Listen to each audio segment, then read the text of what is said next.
On a coaster. Oh, this thing doesn't sweat, but I'll do it over here. Okay, first thing we're going to do. What was that? Oh, we're going to show. This is what we're going to. Oh, when did you go to the 130s? When? Yeah. We got the first 130 in December of 1969. I didn't go to Ellington to be checked out in the 130 until January of 1970. Oh. Early January. Okay. All right. That's the 119, right? That's the 119. Okay. And this is what we're going to be. That's the Naval Air Station Air Force ramp right below it with all the C-119s on it. Yeah, that's in Belle Chase. And my Thunderbird car is in that picture right in front of the hangar. That white speck that you see is my Thunderbird. This is the Naval Air Base ramp, and that's all the 119s on it. This is in Belle Chase, okay? Who took that picture of you? You're about to hit this. Don't hit that. I'm not. Okay. There was a camera guy for WGSU-TV in New Orleans that took the picture. Okay, and you were flying this, right? Yes, that's me. That's me driving. Right. That's you driving it, huh? This is the 119. This isn't the one we're going to talk about right now, is it? Not that particular. 574 was the airplane we're going to talk about now. 574. I mean. What's the number of that airplane? 103. 103. All right. This is the 119 flying boxcar, right? Flying boxcar, they called it. Didn't they call it flying coffin also? Yes. Yeah, flying coffin. That's for people that were not. That's the people that weren't proficient enough in the airplane. They call it the flying coffin. When you're proficient in the airplane, flying coffin don't apply. There you go. Okay, now we were talking about my brother who made chief, and he said that. Okay, this is Donnie and Dad. When Donnie first went into the military, Dad swore him in. Swore him in. They got to swear him in. And for his another tour of duty. What? That's when he first went in. First oath he took to going into the Reserve Air Force. Right.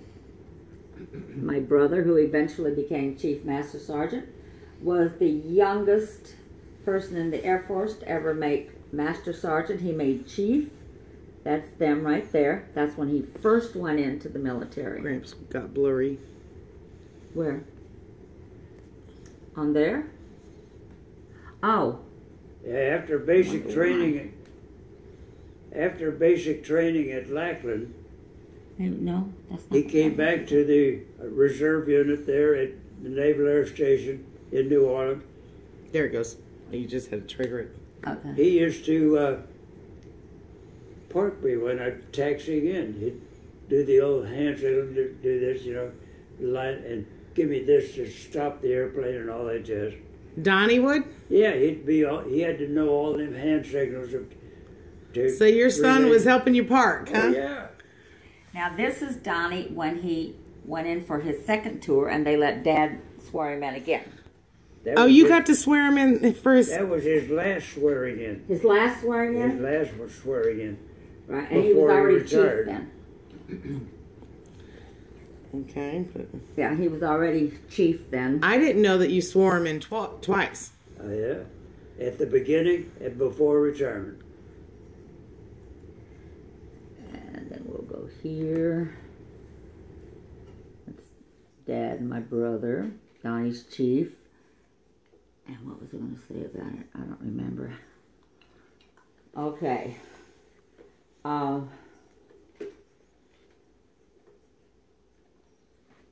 Okay. Now, start the story from the beginning, Dad. Don't leave anything out. On what date did you take off from Alvin Calendar, and where were you going?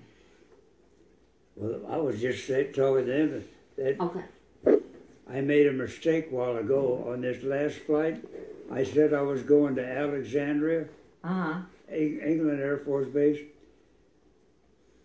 That's this flight that I'm this about one to now we're going to talk about? Okay. The other flight was I had the student pilot with me. That was his first ride. That was just a local training flight. This is 130, right? That's the 130. Okay, we'll go there later. I want to make one comment about flying troop carrier and cargo airplane for the Air Force. Flying those airplanes for the Air Force, the cargo type and troop carrier, that's hours and hours of boredom broken up by moments of stark terror. I saw that coming. That's the best definition I can give to it. It's a good one, very good one. Oh my God. And George has it all the time. George is the co-pilot, you guys. Or gals. Okay. And how did he get that name? What name? George. I don't know. We just call the autopilot in the aircraft George. Oh, okay. George has got it as soon as we take off, and George has got it till we take control to do the descent that's hands-on, or we can use the autopilot to descend. Okay. But the actual landing, you have to manually take the aircraft and land it. George, in that C-119, is not capable of doing that sort of thing. He wasn't that good. George wasn't that good. He'd mess it up. He'd mess it up every time. Yeah. Okay. Okay. We're still at Alvin Callender Field, and this is May of 1965. I'm taking off from Alvin Callender Field to go to England Air Force Base on some mission that we were going to go. We had 5 people on board. Myself, the aircraft commander, and instructor pilot. In the left seat, the instructor always sits in the right seat. In the left seat is Steve Sealer, is his name. He was a straight reservist that had a pawn shop in downtown New Orleans on Baronne Street. Huh. Sort of a pawn shop. It wasn't a true pawn shop. It was gear like that they had for sale. The name of the store was United something or other. Anyway, that's beside it. Anyway, we didn't have a navigator. Gibson was the flight mechanic or flight engineer. Sergeant Rayborn was the loadmaster, who was in the back of the aircraft in the cargo compartment, but he was up front during this landing I'm going to talk about. And that was the entire crew on the airplane. There was no cargo on the airplane. There wasn't any passengers or anything, just the flight crew. We took off from Alvin Callender, went airborne, raised the gear, but the left gear didn't come all the way up. It came up to the half position, didn't come all the way up and all the way down. We'd put the gear back down, it wouldn't come down. Put the gear up again, it wouldn't come up. It was locked in that position. This was electric gear with all them ball bearings running in that race out there. This is later on we find out what the problem was. All those ball bearings in there was in that race, worm gear race of that track where those ball bearings went around and around, there was about 150, maybe 200 of those ball bearings running in that track out there. There was a chip out of the worm gear that was in there. A ball bearing went into that chip and it froze the gear in that position. it wouldn't go up and it wouldn't come down. That we didn't know that at the time. Investigation showed what was wrong with the gear. We didn't know that at the time. Well, we took off and the gear didn't come all the way up. I've got a full load of fuel, not just a local flight load of fuel that we usually had. I had a full load of fuel. Oh my God. And the gear wouldn't go up or down. We stayed at Alvin Callender Field instead of going on our mission to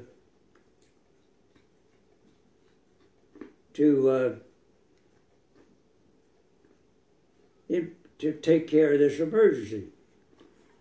I had over close to 7 hours of fuel on board and you'd fly it for 6 and you got to land and refuel. We had to burn off all this fuel. We didn't have dump capability on the C-119 of fuel. I had to burn that fuel to get it. We wanted to land with most of that fuel gone, so in case we caught fire on the landing, we didn't know we was going to land gear up yet, but we had to burn all that fuel off to reduce the fire hazard on landing so we wouldn't have that much gas to catch on fire. That was the purpose of burning the fuel off. And like I said, we had no dump capability. Anyway, but we're going through the procedures of trying to get this gear down so we can land and get it corrected, get another airplane and go on our mission. Well, that didn't happen that way. It's daytime, it's not night. We took off in the about late morning, and this happened at 10:30, going on 11 o'clock. Lots of daytime left, and I'm talking to the people in our operations in the hangar, in the operations section of the hangar, where my office was in there. And we tell them about the problem.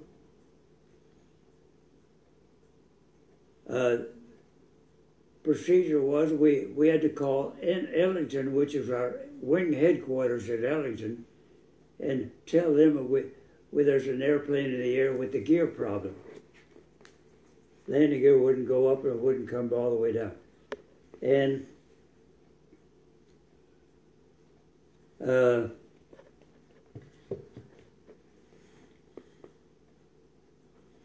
they take off in an airplane over there at Ellington with General Gusky, which was the wing commander over there. He flew over to Naval Air Station. He had to act important and take care of the emergency, you know. Act important. and the director of operations for Ellington over there, he was on board also. But wait a minute, he wasn't there. He was our advisor at 12th Air Force headquarters. He moved up to 12th Air Force headquarters, which was at James Connolly Field here at Waco.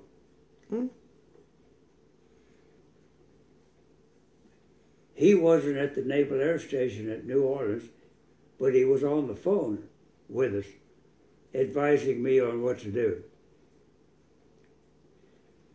And he said, well, land the airplane. Well, this is already after a bunch of flying, and I was trying to put the gear down. I'd bounce the airplane in the air, trying to bump it over whatever was restricting it to go down and lock. I did that, but I didn't want to do it too bad. I didn't want to damage the airplane in the air. Yeah. This Colonel Davidson from 12th Air Force at James Connolly, he's on the phone over there talking to the people at New Orleans. Tell him to land the airplane and bounce the airplane on the runway to try to loosen that gear up to get it down.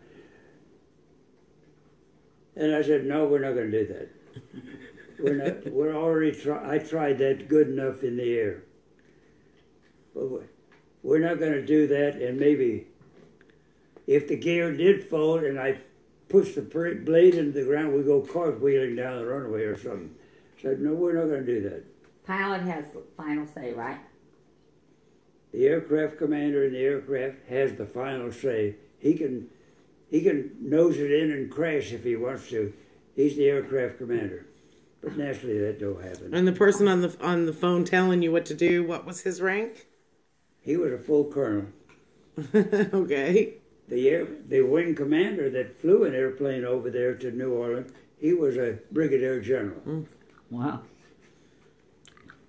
This is General Gussie. Our operations got there. Andy Chaplin was there. Hilliard Kelly was over there. And they wanted to go through all the procedure of trying to get the gear down. We did all that. And I said, I'm saying, I think I know what happened. The circuit breaker for the electric gear is out in the wheel well in a junction box up there. If that circuit breaker pops, the gear is inoperative. And I figured that circuit breaker popped. Inside the airplane, we have override switches that bypasses that circuit breaker to give power to the gear. I said, as soon as we use that switch that's inside the airplane above the crew entrance, the cargo compartment, the cockpit area, going in there, there's two switches up there to bypass those circuit breakers, one for the left gear, one for the right gear. I said, when we get to that in our trying to get this gear down, I think that's when it's going to work. So I wasn't up to making this gear up landing yet. Well, we get everything done, and then while we're doing all this, I'm telling our operations, get the flight orders in shape so there's no mistakes, because the investigation's going to be, when this is finished, there's going to be an aircraft investigation. I said, get the flight orders, get the weight and balance corrected, get everything, all the paperwork correct. And make sure that there's nobody else on board this airplane that shouldn't be on here. What are you going to do? Get rid of them? Yeah. Well, a name on the manifest, the crew manifest. Make sure the flight orders are in shape and the proper names are on it with the proper numbers. I was getting that all taken care of because the investigation is going to follow. Right. That's called confidence. And we get up to the point where we're going to use this override switches for those circuit breakers out on the well. When we do that, the gear didn't work. Oh. Then I thought to myself, we're up to landing this airplane gear up. There's no way to get it down. So you talked about and I told him I want the runway prepared for me for landing, but not until I'm ready to land. But you have talked about getting rid of the fuel, right? Yeah, we were. Okay. We're not up to that point burning all the fuel off yet. Okay, I'm sorry. I said I want the runway foamed, which is regulation. It's supposed to be foamed for 3,000 feet, 2,000 feet. The width of the gear and foamed for 2,000 feet. The Navy told me our fire truck does not hold enough foam to foam the runway, plus have enough foam left if you have a fire. So we elected, well, we're going to have to go to another Air Force base, and the closest one was Brooklyn Air Force Base at Mobile, Alabama. We said, well, we'll go to Brooklyn to make this landing. And that's what we did. And in the meantime, this is getting in the middle of the afternoon by now. All the general's there in his airplane. Everybody's out there waiting for me to land to watch. They're out on the ramp, but all work stopped to watch me. I bet. And then I'm going to Brooklyn. Right, and I'm gonna land here. And don't like an audience. I'm out of here. Yeah. so I'm still burning off fuel and still talking to everybody. But you're in Belchase still, right? Because you're I'm going still around the in house. Belchase, He's flying over the house, our burning house. off fuel, but I had to have enough fuel left to do the landing Right. with no go-arounds. With no go-around. No oh, go-around. no, you couldn't. The first approach had to be I it. want to be the fuel low enough to where there's not enough fuel to go around.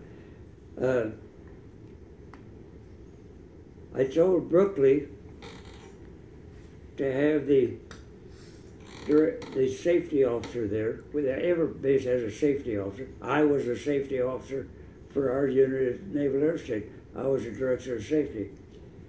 Didn't know. So I said, I want a guy with a camera taking a movie of this landing when I get over there to Brooklyn. And so the flight officer, he arranged to have a camera guy to take movies of and you saw the movie. Uh-huh. We're going to show it. I have a question for you. Were you worried or afraid? I wasn't worried or afraid. No. He said he doesn't get worried or afraid till afterwards. Yeah. Yeah. Like I said, we're burning off fuel to have low fuel in case we don't want much fuel in case there's fire. We don't want much fuel to burn. Now, in the meantime, I have to say this. In the meantime, of course, they're notifying the wives that they're going to might have a crash landing. So who called Mother? She wasn't home. She wasn't home. She's at the racetrack at the horse races. Go, Granny. Andy was trying to get a hold of her on the phone to tell her having an emergency, can't get the gear down, and that was before we were going to Brooklyn. We thought we was going to do the landing right there at Naval Air Station. She's with Jimmy Knight, right? Huh? She's with Jimmy Knight. She's right? with Jimmy Knight. Right, okay. Jimmy's girl. Woman. Jimmy's a woman, she says. He was the air technician navigator for the unit. Her husband. He wasn't a very good navigator. Her husband. Her right? husband. Her husband was a navigator. Right. And his name was what? Bob Knight. Bob Knight. Her name was Jimmy. Okay, just so. Jimmy Bob. Yeah, just so we're not confused. But afterwards, we're told that all these wives and everything kept saying if anybody else was flying the plane, they'd have been a lot more worried.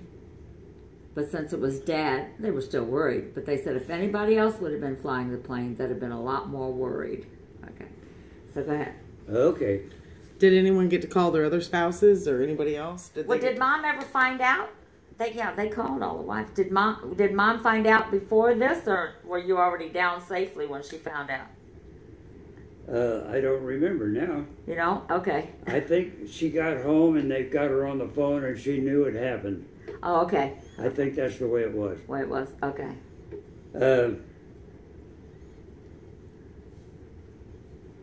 So we're burning off all this fuel.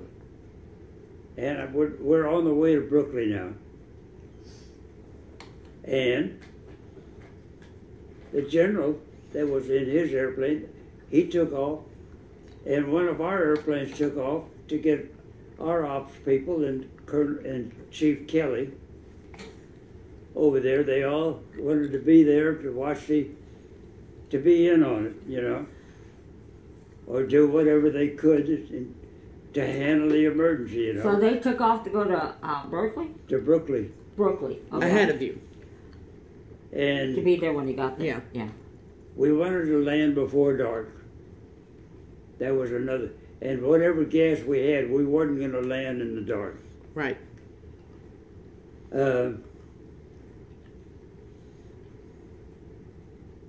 we're still flying around Brooklyn, burning off some more fuel.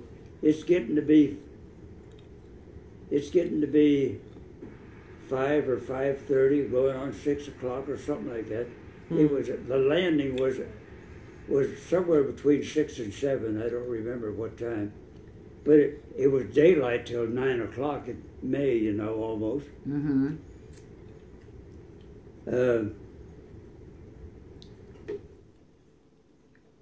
Gibson, the engineer, he always carried a big sack of extra stuff, clothing and everything, for this type of emergency. That was his emergency gear. Really? Why?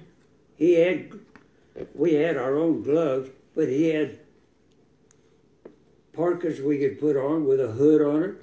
In case of fire, we'd have the hood, you know, and everything. Wow. And I had to practice. I had told the engineer to go out on the wheel well, nose wheel, and take the cannon plug off of the gear so it wouldn't work electrically. It wouldn't work. And put the safety pin in for holding the gear down in position. The purpose of that being, I wanted the nose gear down for steering purposes while we're in the landing. Oh. This is not a dangerous thing for him to go out into the wheel well to do this. It's not dangerous at all. Not dangerous. Are they still trying to give you ideas on how to land? That's already all over with. That's over with? We're resigned to landing gear up. Okay. The book says to land with any gear down that you've got. I said, I don't like that. We're gonna fold the right gear after we touch down. We're gonna land on all gear, but we're gonna fold the right gear with the emergency retraction switch. Normal retraction of the gear, when weight is on the electrics to the gear is deactivated where the gear won't fold accidentally on the ground. Yeah. That's the purpose of that. So I had to use the emergency retraction. Even when you're on the ground, the gear will fold. So I had to practice putting my harness on and reaching for the gear, make sure I could reach it and raise the switch. And I had to make sure it worked. So we'd used it and raised the gear and then put it back down. And it worked, and I got in position with the shoulder harness and all that stuff. I had to get in the right position so I could reach it because it's way out in front of me. Okay. Okay. So we get all that done. Now we're getting ready to land. I said, start foaming the runway. I'm ready for you. And Kelly says, we're going to go in and land. Another guy in the airplane, his name was Reuter. He was one of the quality control guys in maintenance at the Naval Air Station, and he was on board. And I said, Chief says they're going to go in and land, and they want to be on the ground when I land. So, okay, we'll be right down. He thought that was funny as hell. We'll be right down. We'll be right down. We'll be right down. We'll be right down behind you or something like that. So everybody was on the ground and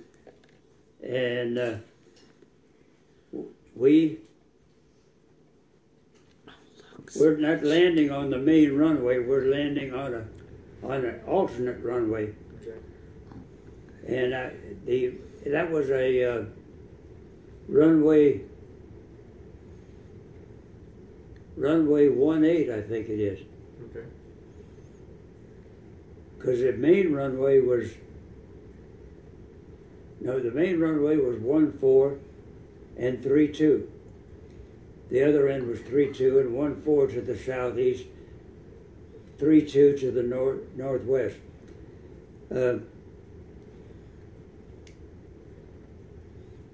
I think the runway number was 18 that we're landing on to the south. We turned base and we got the gear down. We turned base leg and then we turned final. We're approaching the runway. I've got the controls now of the aircraft. Cedar is riding, doing all. It's too far for him to reach the emergency retraction switch. He's sitting over there. Huh. The emergency retraction switch in front of the co-pilot seat, which I'm in.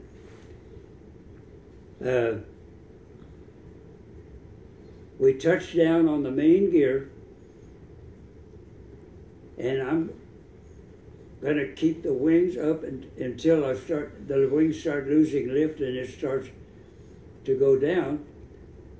That's when I use the emergency retraction to raise this gear, so we only got the nose gear down, and we just slide on the belly. The gear is up far enough to where the left gear doesn't even touch the runway. It's far enough up in that stuck position. The one thing I didn't think about, for that gear to lock into position, that lever had to go into the lock position like this.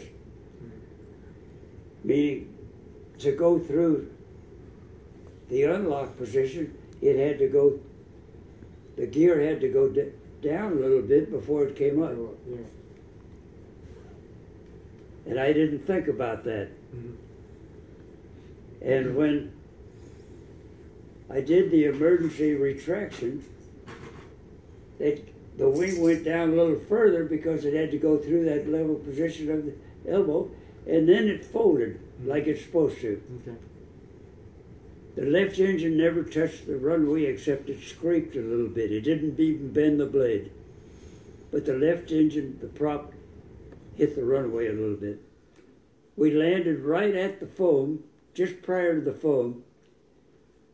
The only damage to the aircraft is the clamshell doors and relief tubes that we take a pee-pee in the airplane.